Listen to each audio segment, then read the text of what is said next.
last August 1st. And prior to his appointment here at Iowa, he spent 22 years at the University of Colorado in Boulder, most recently serving as the Senior Associate Dean of Libraries. Now, I've got to rely on my notes for this because I don't want to forget. He received a BA in History from the University of Wisconsin-Parkside, pursued additional graduate study in History at Marquette University, and earned an MS degree in Information Studies from Drexel University.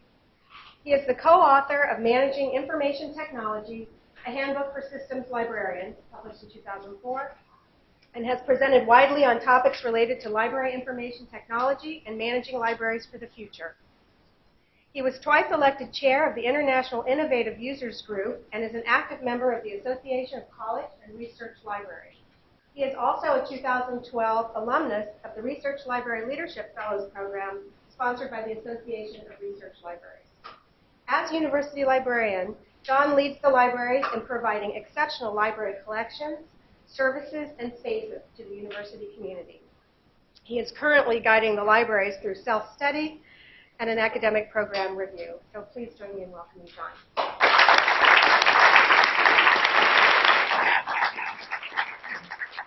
Well, good morning, everyone. Can you hear me okay? Thank you, Kathy, for the introduction, and thanks to Maggie and Jean and Kathy and the rest of the planning committee for inviting me to spend a little time with you today. You know, I don't know, after that video, I don't have any video in my presentation, so I'm not going to be able to match that, and I'm not sure if I should be grateful or sad that I don't have a little cartoon figure as part of the video. But the music, wow, the music, very Super Bowl-like. And, you know, I am a former Coloradoan, so I almost expected Peyton Manning to come out as part of that video and talk about the Broncos in the Super Bowl in a couple of weeks. So just to put my biases out there. You know, I might be a Hawkeye, but the sky is still, the sunsets are still blue and orange. So. But I'm thrilled to be here in Iowa, thrilled to be with the libraries, and I'm looking forward to meeting many of you today and continuing our conversation about the future of the book. So I have to say, you know, over the years, I've given dozens of talks on a variety of topics.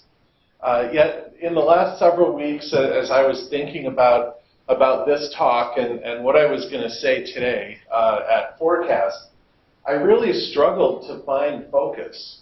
And I don't know if that's because I'm an old technologist turned administrator, or if it's because I've never really been a bibliographer, a collection development librarian. I've always been on the technology side of the house. But I had a hard time deciding, what am I going to say about the book? What do I have to add to this conversation this morning? So I reread the conference theme, I reread the abstract that I put together, and as any good undergraduate would do, I did a Google search for the future of the book, and I was bombarded with just page after page of hits that included websites, videos, conferences, articles, and books, all on the future of the book. Then I tried to find some sort of catchy analogy between the end of production of 40 and 60-watt light bulbs with the transition from print to ebooks. The book is dead. Long live the book. The light bulb is dead. Long live the light bulb. That didn't work for me either. So finally it clicked for me on Friday afternoon. I guess my own light bulb finally came on. And I found myself going back to a recent article in the New York Times by Harvard professor Leah Price. Give me a minute. That might be better. In her article, she recaps how every generation seems to have written an epitaph for the book. In the early 1800s, she says, there were fears that daily newspapers, because of they were recently broadly available thanks to the introduction of the metal printing press, that newspapers were going to kill off the book. In the early 20th century, radio was proclaimed to be the death knell for reading and books. Then later in the century, television would be the end of radio, and of course the end of books, too. So clearly, in our generation, e-readers are the end of books for us. Or are they? Maybe I don't have to take a stance today. Today isn't the day for me to stand here and argue for or against the need for stack space in our libraries on campus. Maybe I'll find my focus if I just step back and look at some of the trends that I think are important in today's environment. All of that said, I do want to start and talk just a bit about the environment in academic libraries today. Some of my colleagues from the libraries are on the schedule today, and they're going to get into much more detail than I will on some specific topics. So I'm going to stick to a pretty high level. Managing physical collections remains a huge challenge for libraries today. This challenge lands smack in the lap of research libraries like ours. We are seen as warehouses of books. In fact, we have a warehouse of books. We have 900,000 volumes of books in a warehouse out in eastern Iowa City. Research libraries were supposed to keep everything. The catch is, in 2014, we are keeping things that aren't used with the same frequency by faculty and students. In the past, library purchasing decisions were made just in case. We would buy all of these books just in case someone needed them. Today, economics and new discovery platforms often dictate a just-in-time model for purchasing books. This is true for physical books at some libraries, where a library might order a book from Amazon overnight and have it delivered and processed for you the next day, rather than buying it several months in advance. Or it's even true for ebooks, where libraries will put listings of ebooks in their catalogs, and a purchase is triggered after a certain number of uses of an ebook. We've seen this coming, of course, but perhaps because of the same mindset that Professor Price has had, where the book always comes back, we haven't quite taken it seriously enough. Libraries haven't fully rebalanced their philosophies toward collecting and collections. It isn't easy when book technologies, and in fact this entire marketplace, is still working itself out. So now is the time to rethink these things.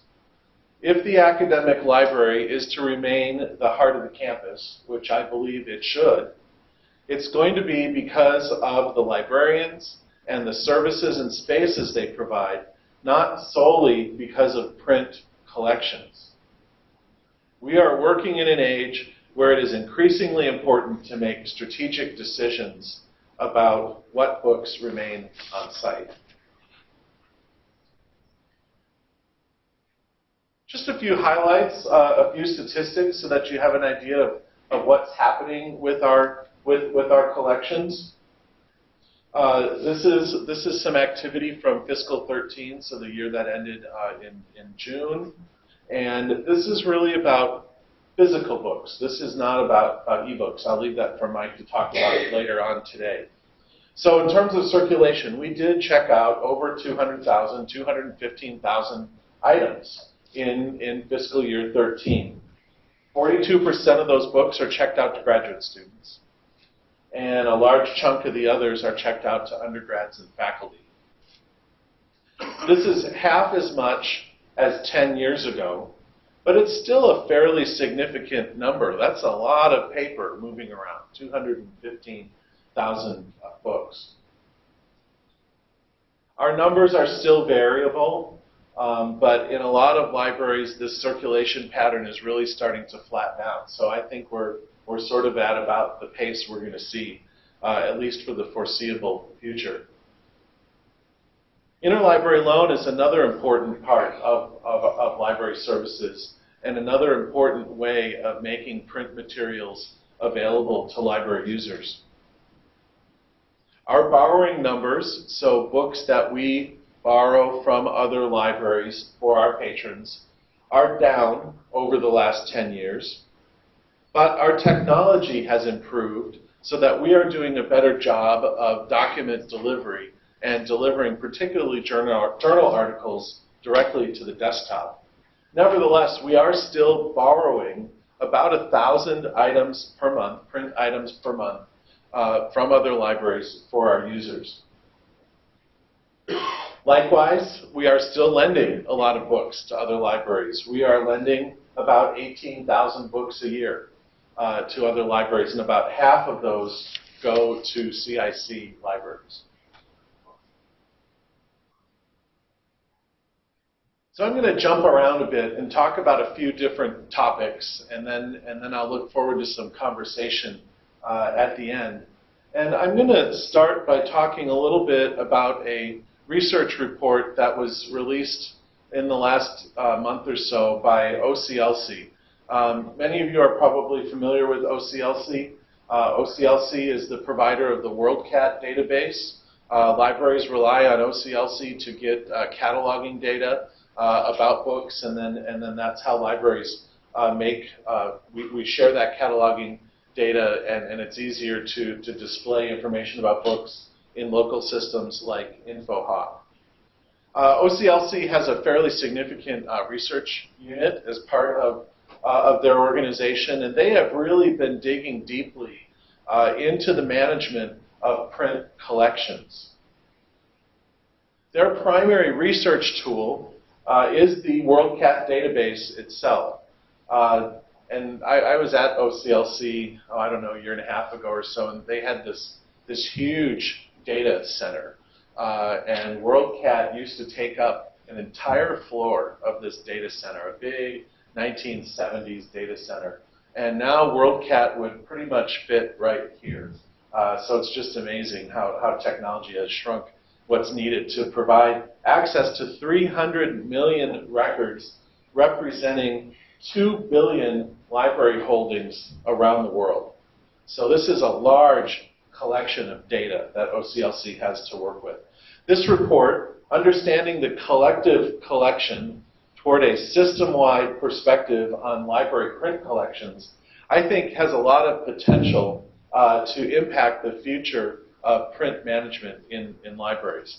And I want to share just a couple of highlights from this report. So according to OCLC, and they've confirmed, this is no surprise, we are seeing a major shift in how library collections are managed.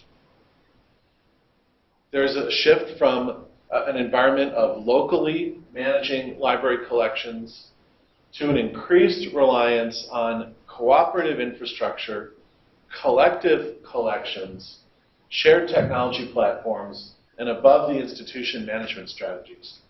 The words that really stand out for me here are collective collections. This is kind of the first time I've seen this term in use, and I think it really is going to be a game changer for us, because we are already talking about how we can collectively collect some of these things across our region.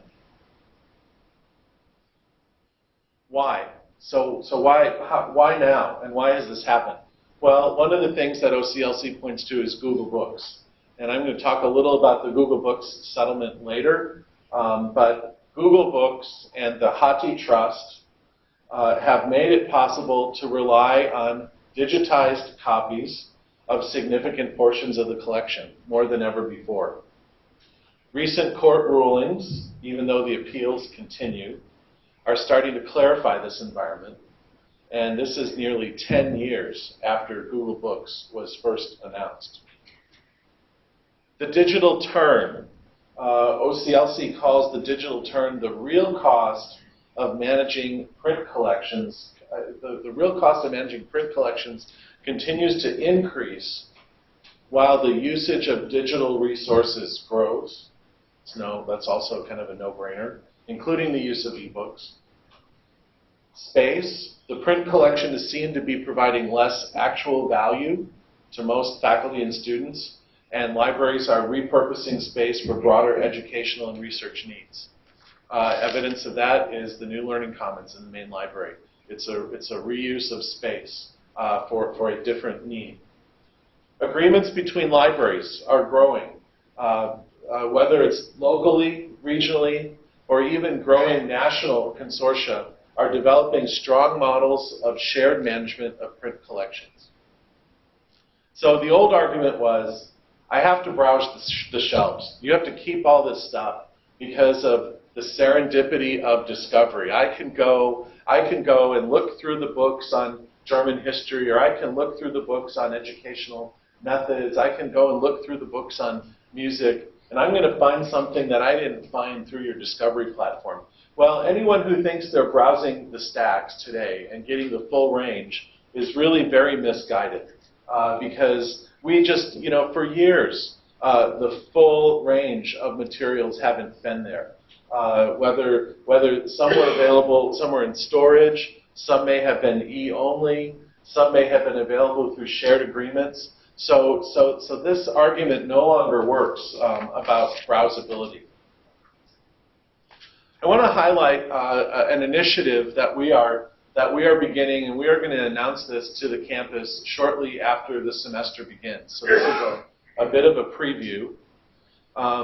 University Libraries has been working with our partners in the CIC on a shared print repository. This is an example of a collective collection from that OCLC report.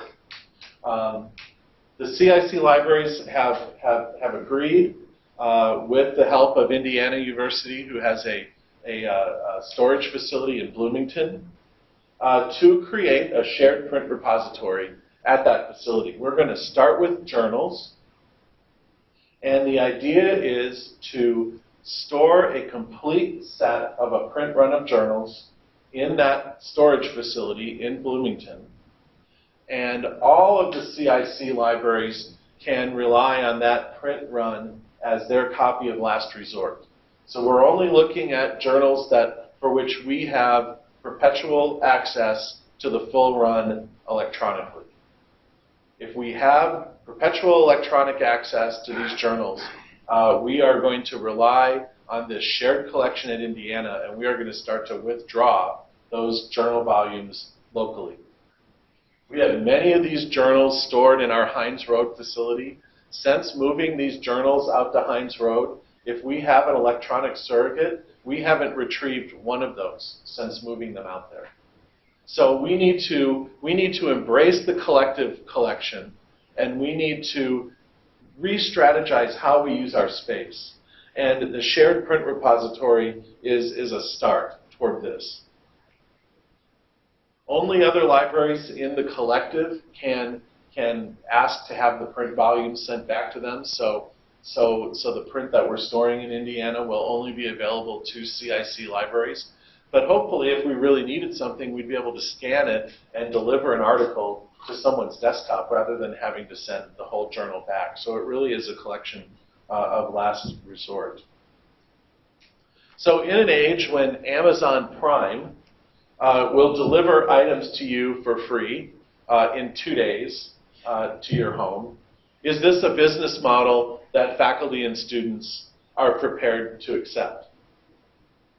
We think it is, or we think it has to be, simply because it isn't sustainable to store hundreds of linear feet of print journals when their online equivalents are what patrons are using. So we'll find out in about a month when we send out. My honeymoon will be over, I'm sure, at that point. And we'll send an announcement out to the campus about this plan to rely on the CIC's repository. We're going to start with journals published by Elsevier. And through this model, we are going to recoup 350 sections of shelving. And a section of shelving is 6 3-foot-long shelves. So this is more than a mile of shelving that we will be able to recoup for other things that do still need to be available on campus, such as our monograph collection, special collections, and other things like that. So it's something that we really have got to do. So that's all about journals. What's going to happen is this is going to start to transit, and what's going to happen at the mega scale? We're talking about sharing journals at the regional level. How many print copies of journals do we need around the country? This is something that our profession will be talking about. Can regional collective collections work on a broader level? And then this will lead to the next conversation. What about monographs? Can a collective collection really work for managing legacy print collections of monographs? So the OCLC report, again, does not make specific recommendations, but it does offer a lot to think about in this regard and provide some planning data. And I want to show you just a little bit about that.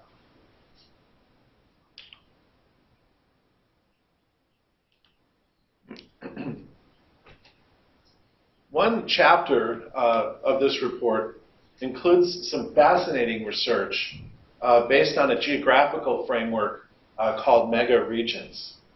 And OCLC is looking at the holdings of libraries in these mega regions to start to understand the makeup of print collections broadly, how that print collection is represented in digitized collections, such as the Hathi Trust, and how all of this might impact future decisions related to long-term management of print collections. The big question, can what OCLC is learning about the makeup of print collections in these mega regions be extrapolated to other libraries around the country? I think the jury is still out on this, and we're still thinking about it. I'm not going to go into, I can't go into full detail on this, but I do want to give just one example. So as I said, it's now 10 years after the launch of Google Books, and it's a little more than 3 years after the courts found the Hathi Trust's use of books scanned by Google to be fair use.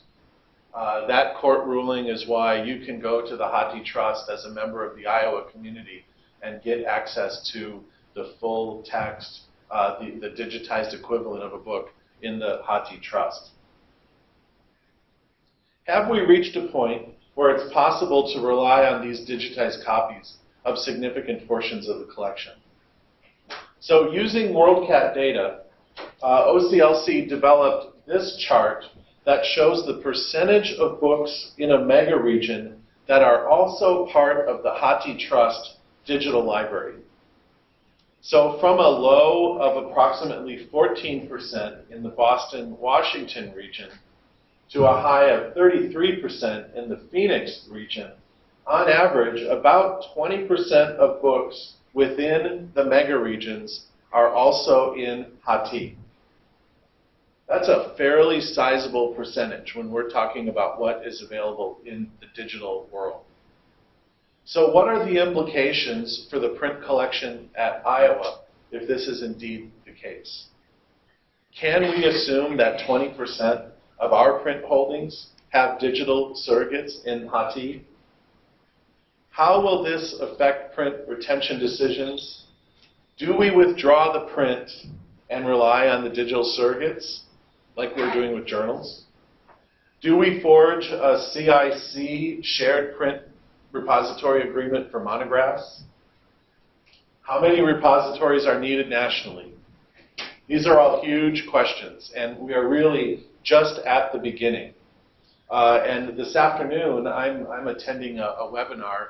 OCLC has done some research looking just at the collection at Ohio State, and are going to release some preliminary findings about how they can extend this national research to a local library.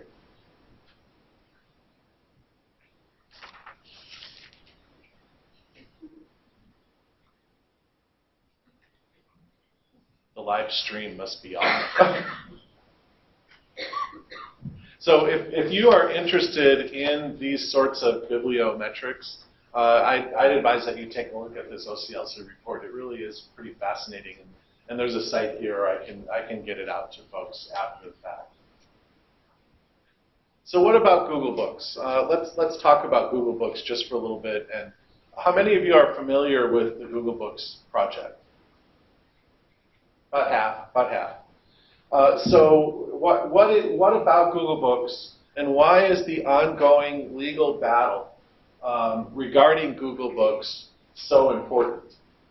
So Google Books launched in 2004 with several university libraries as partners and has scanned millions of books, somewhere close to 30 million books at this point. If a book is in the public domain, and you find a book using this search tool, you'll be able to download the entire book. The Google settlement with publishers led to some agreements in which a preview is available, and if Google doesn't have an agreement with publishers, they are providing snippets, just small pieces of the book. And then Google provides a link to where you can actually purchase or find this book. So the premise of Google Books is that it's a new and efficient way to find books. It promotes new research via data mining, particularly in the humanities. It expands access to different communities, particularly those who are print disabled, or libraries that are in remote locations, or libraries that are underfunded. It's a preservation tool by creating a digital surrogate of a print copy of a book. And it benefits authors and publishers by making books discoverable. This is Google's stance on this. But does this qualify as fair use under copyright law? The Authors Guild, which is the body that has sued Google, of course thinks it does not. However, in his November ruling, Judge Chin applied a 4-factor test toward a finding of fair ruling, of fair use. And these are the factors that he found to be important. So in terms of the purpose and character of use, is it commercial or is it nonprofit? And in this case, the judge found that Google Books is in fact transformative because of how it improves the search and discovery process and makes data mining possible. So even though Google's motivation is profit, the judge's opinion is that the educational purposes outweigh that. So in this factor, he found, yes, that this is a factor in support of fair use. The nature of copyrighted use, they are all books, they're all types of books, they are published and available to the public, so the judge said yes in terms of that regard. The amount and substantiality of books used, here the judge wasn't quite as certain whether or not Google's use fell into fair use because they are in fact scanning the entire book. And this was one factor against. But the effect on potential market or value, the judge ultimately came down on the side that Google Books actually improves sales. Jim might be able to tell us differently about this. I don't know how it trickles down to university presses. But books can be identified. Online browsing helps readers in terms of discovery and use of materials. So why is this important? Think back to our conversation about print management on a mega scale. Most importantly, we need tools that facilitate discovery and delivery of scanned items, whether it's through Google, through Hati, or through other platforms yet to be designed. We need the scale of data generated from a project like Google Books to make smart decisions on how to manage the legacy print collection in the future. It's also important because it shows that technology companies like Google are pushing the envelope in terms of regulation and law. And regulation and law will eventually catch up. And here in the case of Google Books, we're seeing it took 10 years. Some considered Google's plans either impossible or dangerous when they started, but now Google Books and similar products that will follow are becoming important elements of discovery. So with Google Books, I want to switch to just ebooks, the broader market of ebooks for a little bit. And I wouldn't be a good technologist if I didn't include at least one cartoon from XKCD. So this I thought is a good one. So they go up to the Giving Tree, and the Giving Tree says, sorry, you don't have the rights to read this book. So what about ebooks that are being published and supplied by publishers today? Ebooks are great. I'm not here today to argue for or against ebooks. In fact, ebooks are surely here to stay.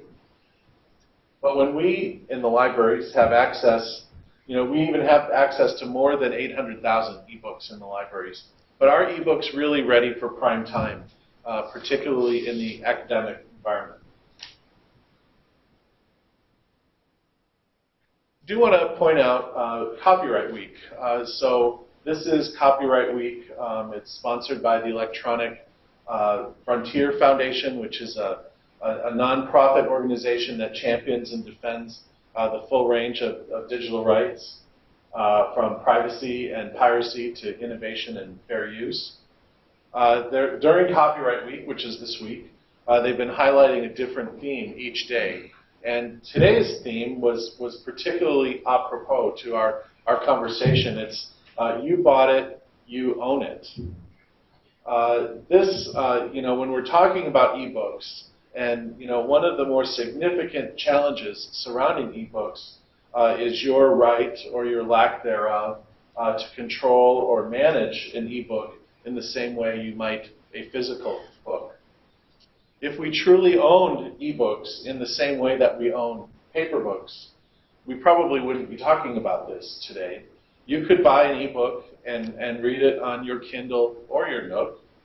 Library users could check out an ebook and read it on any device. Libraries could loan the book to another library via interlibrary loan. And if it was no longer needed, the friends of the library could sell that ebook at their used book sale. Unfortunately, it still doesn't work that way. And there is a lot to work out in terms of licensing models, cost models, to get to the point where we match what we're doing with ebooks and print books. So what about bookless libraries? If the book is dead, are we going to have bookless libraries? Bibliotech has been marketing itself as the first public library with no printed books. So this is a branch of the public library in San Antonio, the Bexar County Public Library. They are a physical location, but they have no books at all. They have some computers in meeting rooms. They have a place to check out e-readers. And they license a 10,000 title digital collection. So some of you might be familiar with Brian Matthews at Virginia Tech, and he's been blogging about this library the last week or so, and he's taken issue with the concept of bookless library and whether celebrating booklessness really sends a positive message about libraries. And I sort of tend to agree with him. Wouldn't it be better if we had a balance between print and e instead of trying to go one direction or another? It seems to me that is the best way to meet the needs of our patrons, rather than forcing everyone into an e-model or a print model. So we'll see where this goes. On the opposite end of the spectrum, we have special collections. Here is where libraries keep their most precious and unique materials. We digitize them, yes, but what we are doing by digitizing, we are bringing new value to the printed object and trying to bring people in to appreciate and use the printed object. When I'm spending time with donors or other visitors to the library, we almost always end up in special collections. There's always something interesting to look at. And, visitors just can't help but appreciate the legacy and the future of the book when they are holding our incunables. Incunables are books that were published more than 1,600 years ago, so within the first 50 years or so of movable type. Or when they see our first editions of Walt Whitman's Leaves of Grass. Or when they see our first edition of the Tales of Peter Rabbit, or our miniature books. It's time, though, to mainstream our special collections. In the past, many special collections were locked up, hidden away. They're behind a door where only certain people were meant to go. And today, we really are thinking of special collections as a main central component of our library collections and our services. They are treated specially, but not necessarily separately. So through things like animated GIFs, posts on Tumblr, and do-it-yourself transcriptions of diaries, special collections can become alive on the digital side of the closed stacks. Our special collections have become more accessible through evening hours. They're more visible through outreach and communication. You're going to hear more about that this afternoon, too. We want them to be accessible to everyone. Special collections is also where we hold our collections of artist books. Artist books are generally produced in limited editions. They're fragile. And we do want to collect these things because they're produced in smaller print runs. They may only be available regionally. And things like artist books are incredibly important to the libraries in terms of supporting the curriculum of the Center for the Book. So in a world where upward of 20% of our collections are duplicated by digital surrogates, the books in special collection and archives are how research libraries will distinguish themselves from one another in the future. Manuscript collections too, but today we're talking about the book. So what about society broader? We've been talking about the academy, what we're doing in academic libraries, how it affects things here. I just wanted to pop in one slide from a recent report from the Pew Charitable Trust. And Pew does regular studies of public libraries, the value of public libraries to communities, and how public libraries are providing services. And in this question was, how important are these public library services to you and your family? 81% of respondents said that books and media are very important or somewhat important elements of public library service. This particular survey doesn't call out the difference between print or or really even book versus DVD, I suppose. But I do think it shows that collections in public libraries, it's not just about having a public library with a computer room or a meeting room. It is about the collections in a public library. So I would argue that this can be extrapolated out and is important for the future of the book, not only in academic libraries, but in public libraries.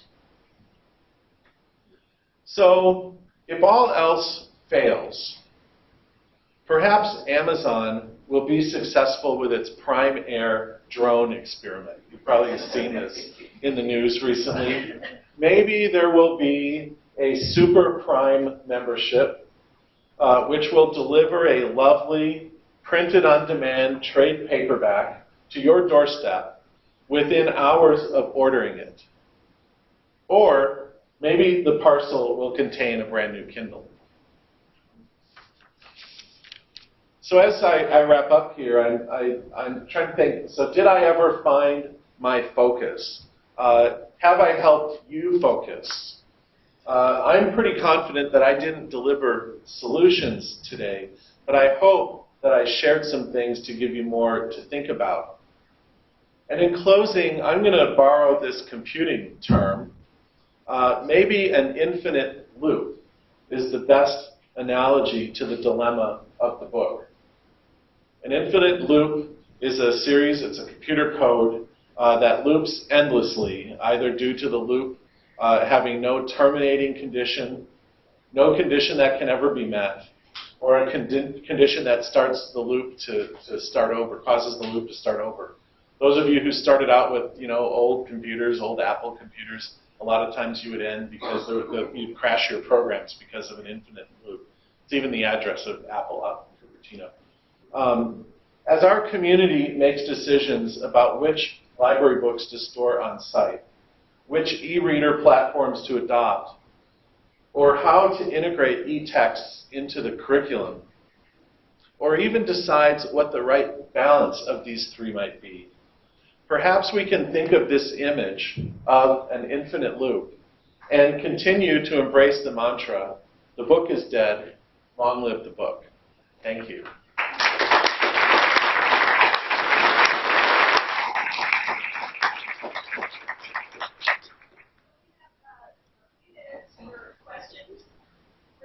And then I'll move back in and we'll Okay. Yes. Okay, so I'm old, and my first experience at a university library was in my senior year in high school when we went and used the journal collections at the Butler University Library to do a paper in our English class. Mm-hmm. And at that particular moment in history, anybody from the community could walk into a university library and use the journals there. Okay, so this is a deeply cynical question, and it's possibly a deeply ignorant collection. If I'm at Elsevier, I'm drooling right now because you're going to take all the physical journals, they're going to be in Bloomington or someplace, and the only way to get to those journals will be through the gateway of the internet. And you can tightly control that so that nobody can walk in and use it for free. And we've seen what Elsevier's been doing with their journal pricing over the last 2 decades. I predict that they will continue to do so over the next 20 years as the gateway to the journals gets more tightly controlled by electronic. Here's another cynical version of it. The other thing you can do with that is that you can make sure that you know who's reading what. And so that if the NSA or the FBI or just Elsevier wants to find out who's doing research on what things, now you can't just walk in the library and read it, and they'd have to test it for fingerprints. They know your entire collection. What are you guys doing with that? Did you guys hear that? Yeah. So there are really two parts to the question. Yeah. One has to do with the accessibility of information to people in the community in an age when the physical materials may not be available on the shelf. Well, the first thing that I would argue is that most members of the community who would want to come in and use the journal literature don't want the physical paper journals anyway. Right. And libraries generally, and certainly our library, most public academic libraries have some way for members of the community to either come in and use a computer or get a guest privileges at a workstation for free to access that literature. So I'm not sure how they would even find some of those things without using the tools that we have. But we do make things available to the public. So I think that's not as much of a concern for me, because I think we are providing access, and we do still maintain our status as a regional depository library for the U.S. government.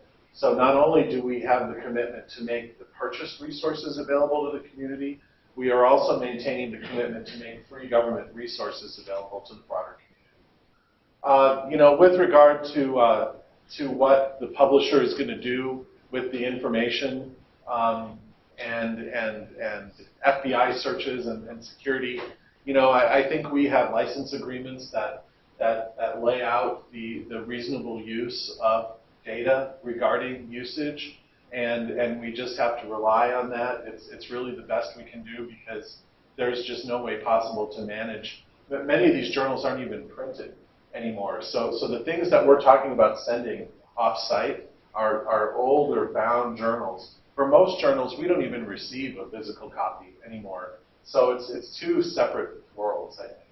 Can I just, when you negotiate a subscription to a journal, do you ever talk about how you make it available? I mean, do they know that, I think it's sure that if you walk in and you dial up a journal, as a member of the community, you can get it on campus without a password. Correct. Yeah. Do you have to talk to them about that in your contracts with them? We have very specific language, down to the types of users that can use things. So it is very clearly laid out, yes. Yeah. We have time for maybe one more? Yeah, one more question. I was curious, you can consolidate knowledge, large university libraries in one site right now. Well, I think that there are systems in place, and there's a high level of security around that facility. This is just one of these facilities around the country, so there will be multiple. It's not a last resort for the whole nation. It really is a last resort for the region. And some of these journals are not. Some of the CIC libraries are doing their own thing. So the University of Chicago, for example, has recently opened a brand new storage facility where they are storing things underground next door to the Regenstein Library, and they are not getting rid of any of their journals. So in some ways, we have it even better at the CIC because we have a copy in Bloomington and we have a copy available in Chicago. So in some ways, there are two copies that will be accessible to us because Chicago will share with us too. One more quick question. Go ahead. Yes. This is quick and it certainly makes me. Are there statistics on people that download articles, the ages or the likelihood of printing it out or reading it on the screen? I'm curious about that. That's a good question. I would imagine that someone has done some studies in that regard, but I'm not familiar with them. I will tell you that when I walk through the New Learning Commons, I will often see students reading journals on the screen. I don't know what our print numbers are here. I mean, I'm not quite into that depth of things in my first 5 months, but I would bet that many, many things are read online and not printed. But I'm not entirely sure about that. Sorry. That's a great question. Actually, it's a really good segue to what I'm going to do in a minute. But I want to thank John again. He's come to us from my hometown and abandoned the mountains to come here. So thank you.